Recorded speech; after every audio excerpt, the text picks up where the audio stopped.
14 octobre, le MIPCOM 2019 a ouvert ses portes à Cannes. C'est l'un des plus grands marchés des contenus audiovisuels et digitaux du monde.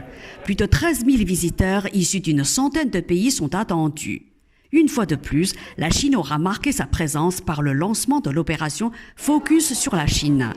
Un nombre important de personnalités chinoises et françaises étaient présentes à la cérémonie d'inauguration de Focus sur la Chine, parmi lesquelles Zhang Yanbing, directeur du service de promotion internationale du Bureau d'information du Conseil des affaires d'État, Zhou Jihong, directrice adjointe du service de coopération internationale de l'administration de la radio et de la télévision de la Chine, Paul Zilk, président de Red Midem. Focus sur la Chine est un événement organisé par le Bureau d'information du Conseil des affaires d'État et l'administration de la radio et de la télévision de la Chine. Shanghai Media Group, SMG pour les initiés, a participé à cette organisation. Il s'agit d'une série d'activités promotionnelles avec en particulier une conférence de presse au pavillon chinois sur un projet audiovisuel qui propose à la jeunesse du monde d'aller vivre une expérience en Chine.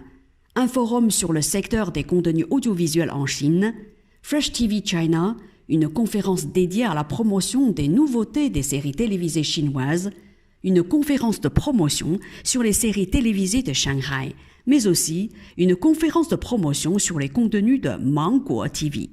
Lors de la cérémonie d'inauguration de Focus sur la Chine, le pavillon chinois a présenté le signe d'identification qui lui est propre, le panda appelé Apu. 2019 marque la 16e année de présence du pavillon chinois au MIPCOM. Cette année, le pavillon chinois réunit près de 400 exposants avec 50 sociétés audiovisuelles. Ce qui mérite d'être souligné, c'est que Focus sur la Chine met surtout l'accent sur la promotion des cultures régionales. Objectif, montrer la puissance du secteur audiovisuel dans les provinces chinoises et son potentiel illimité en termes de collaboration.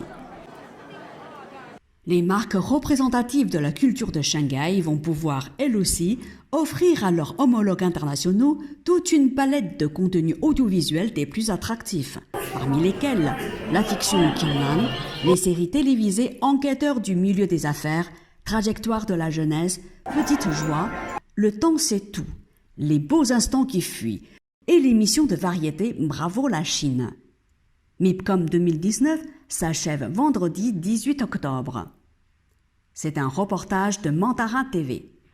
Bienvenue sur Mandarin TV, la seule chaîne de télévision franco-asiatique de France. Actualité, débat, interviews, reportages, tout est sur la chaîne YouTube de Mandarin TV.